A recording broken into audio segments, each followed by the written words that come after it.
our mindset as Lean, Six Sigma, Kaizen, TQM practitioners sets you in a good place to improve the way that projects are conducted, managed, to make them more efficient in the sense of we can actually get greater value with less resources. So we're not just doing busy work. We're not doing things that are unnecessary.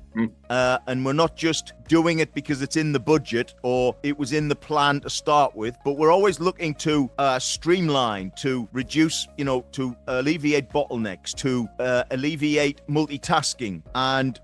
But then also, as well as the efficiency side, we want to deliver more value at the end. So what does understand the voice of the customer? What does the customer really want, or what is the problem that they're trying to solve? And let's be always asking ourselves that question.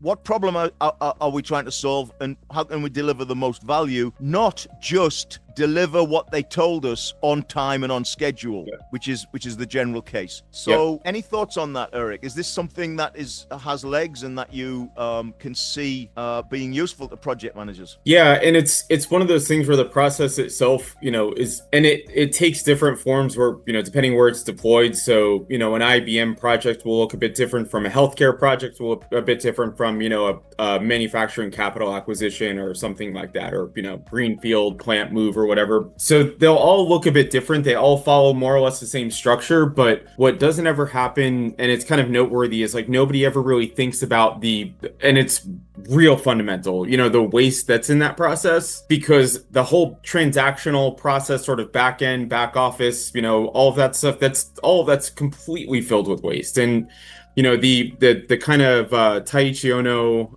equivalent for overproduction and waste is, email inboxes. That's the perfect example of an imbalanced queue where somebody is pushing work to another person without the indication that the work is ready to be received. And that's a lot of what projects are, is just email communication, because things, like gate checks are a lot of times done through Outlook. You'll email a bunch of people, CC them, and start, marking off on an Excel sheet who approves what and that sort of thing, or get a DocuSign and try to route everything through DocuSign. But either way, you're creating these queues of things that need to get done. And really the whole point of the project is the action towards the outcome. Everything else is just, it's, some of it might be necessary waste, again, in the kind of words of Taiichi Ono, but for the most part, a lot of it's bureaucracy that's layered in that, it makes people feel good, but it doesn't necessarily add to the process. So just doing like an environmental checklist or something like that, just because it's the box you have to check, it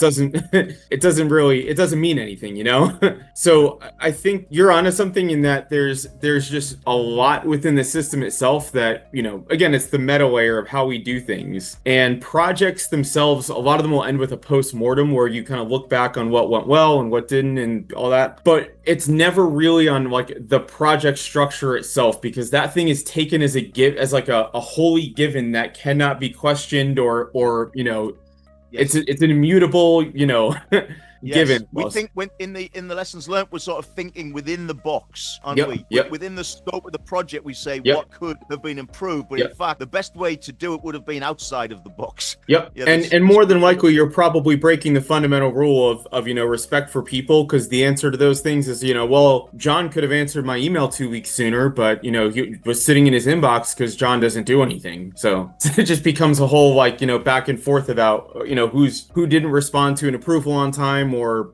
who's blocking what for what dumb reason. Quality won't do it because whatever. It's like, well, they were never considered at the start of the project, so they're maneuvering politically to get what they want because they weren't included in anything to begin with, and now they're being held hostage to something that doesn't make sense to them. Exactly.